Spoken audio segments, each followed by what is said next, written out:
I'm Claudia Catania, and you're listening to Playing on Air.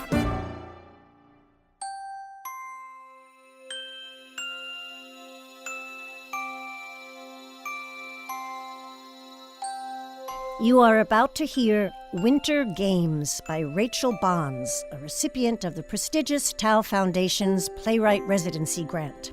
It's directed by Portia Krieger and features Blake DeLong and Louisa Krause of TV's The Girlfriend Experience. Winter Games was originally developed by Ars Nova and produced at the Umana Festival of New American Plays. We'll talk with director, playwright, and cast right after they record. And now, Winter Games by Rachel Bonds. We are behind a bakery in a small, somewhat desolate town near Scranton, Pennsylvania. It's a very, very early winter morning, and the bakery is close to opening. We see a young woman standing outside near its back door, smoking. It's quiet and cold out, gray, a little bleak. She doesn't wear a coat.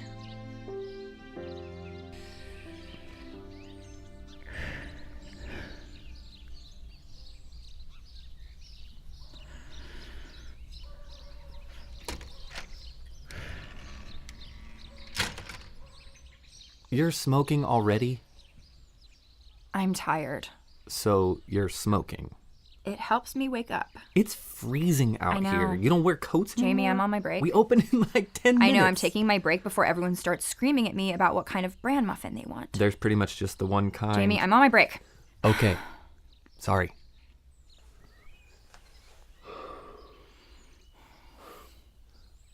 Why are you so tired? I was up late. Oh, okay. Shut up. Not like that. Okay. I was watching the Olympics. Figure skating? Yes. Ugh. It's a sport, Jamie. Yeah, not really It's a a sport. sport. Not really a sport. Have you seen the Mary. legs on those people? Their muscles are like bulging out all over. They are super athletes, Jamie. I don't know if they're super athletes. Jamie, I'm on my break. Okay.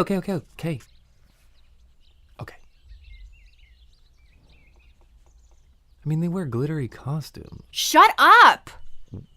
Whoa. Well, I'm tired and you're pissing me off. Okay. I'm sorry. Haven't seen the cats around in a few days. I know.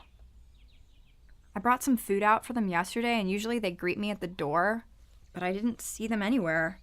Yeah, but... I'm worried about them in the cold. That little gray guy is so little. Don't worry. They're like little ninjas. Did you see the big orange guy scale the fence that time? It's too cold for them. They're cats. I know that. They're wearing little fur coats. I know, I'm just worried. You worry too much. No, I don't. Yeah, you do. You always have this face like, oh, I'm really tense and worried about stuff. I do not. Yeah. Since like 10th grade, you've had this look like, oh, my brain is having a heart attack. I hope I don't look like that. No, I'm kidding. You look nice. Right. How come you're eternally cheerful? Don't know. Like you actually enjoy getting up at 4 a.m. and baking things for people who know every embarrassing thing about you. I do enjoy it. I know. It's weird. I like that people know who I am and I know who they are. You like serving scones to your high school girlfriend and her husband? I don't know. They're good people. Yeah. Melissa's a real gem. Haven't you ever wanted to get out? I don't know. Don't you ever want to just like tear your skin off and run away and be a whole different person? No. No. I'm happy here. Really? Yeah. Well, we are very different people, Jamie Hewitt. I guess. What happened on figure skating? Nothing. I'm not screwing with you. Well, it sucked. That's what happened. Why? Because it was the worst thing ever. Why? Because it was like the final for the women's single competition. Okay? Yeah. And there's this skater from Estonia, right? And she's amazing. Her short program was killer. And so everyone's looking to her, you know, because she's like come up from the bottom. Like Estonia's never won a medal in this category or even this sport ever.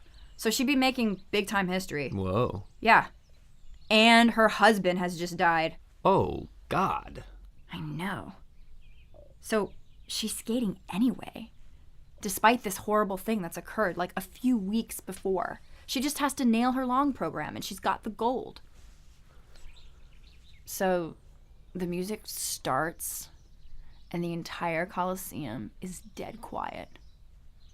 Like the air in the place is so taut, you can just feel it tightening around her. And then like, bing, she lifts her head and starts moving. And it's lovely and it's light and just the most graceful, but also the most like full thing you've ever seen. Like every single tiny movement is so full of this like incredible energy and presence. And they keep flashing the camera into the stands where her parents are sitting. And her dad's really frail looking. And he's wearing this hat. And he's kind of stoic and Eastern European, but you can tell he's like beaming underneath. And she's going and she's going and it's beautiful. Like even the commentators are silent. And she nails the double axel and then she nails the triple axel and then another triple axel. And her mom has her arms up in the air like victory, like, ah. And then she goes for the last triple axel with this like incredible force. And she screws up the landing. Oh, no. She doesn't fall. She just loses her balance for one tiny moment. Like she tips forward and has to catch herself with her hand. And the crowd gasps. And her dad closes his eyes.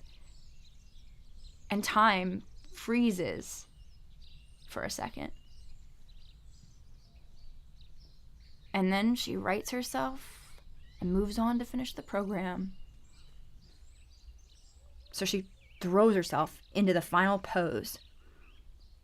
And everyone's cheering, and her parents are holding each other, and her arms are in their pose. But you can see something break in her. Like a little crack running down the side of a teacup. Just this terrible sense of failure, like running across her skin. And she's thinking, I missed it. I missed it. Wow. Yeah. So I couldn't sleep at all after that, so I had to watch Aladdin. Like a whole new world, Aladdin? Yeah. Really? I always watch it when I can't sleep. Why? Because everything turns out right in the end. No, not for Jafar. Yeah, but or for that the weird good little guys. parrot.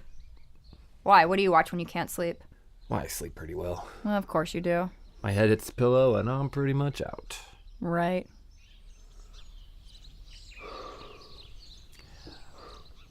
I built a hotel. What? For the cats. See? It's over there. I kind of tucked it into the little space between the dumpster and the fence. Oh my God. Yeah, it's like a double-decker type of thing. I lined it with straw, which apparently should keep them pretty warm. I looked up how to build it on feralcatvilla.org. Jamie. I checked on when I got in this morning. Tabby was asleep on the first floor, and the big orange one was up on top with the little gray guy. Oh my They're God. so damn Jamie. cute. Yeah. I was worried about them. It's freaking freezing out here. I know. So, yeah, we're not all that different. No.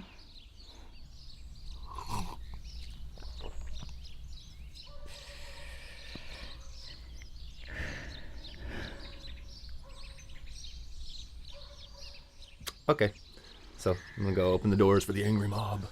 Okay. Are you still on break? No. I'm coming.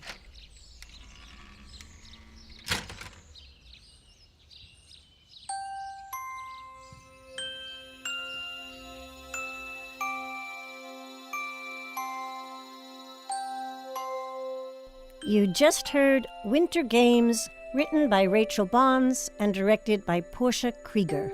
It featured Blake DeLong as Jamie and Louisa Krause as Mary. You can learn more about all of our collaborators at playingonair.org.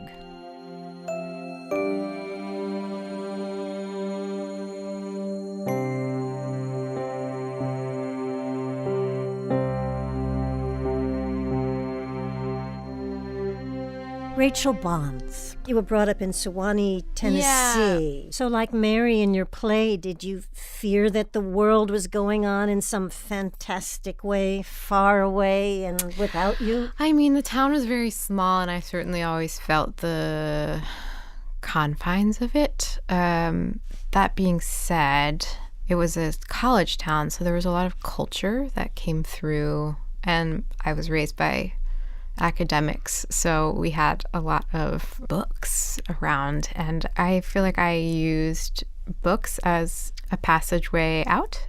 I mean, we would just play outside all the time, so also we were just outdoors a lot, and I feel like so much of my imagination was because of that.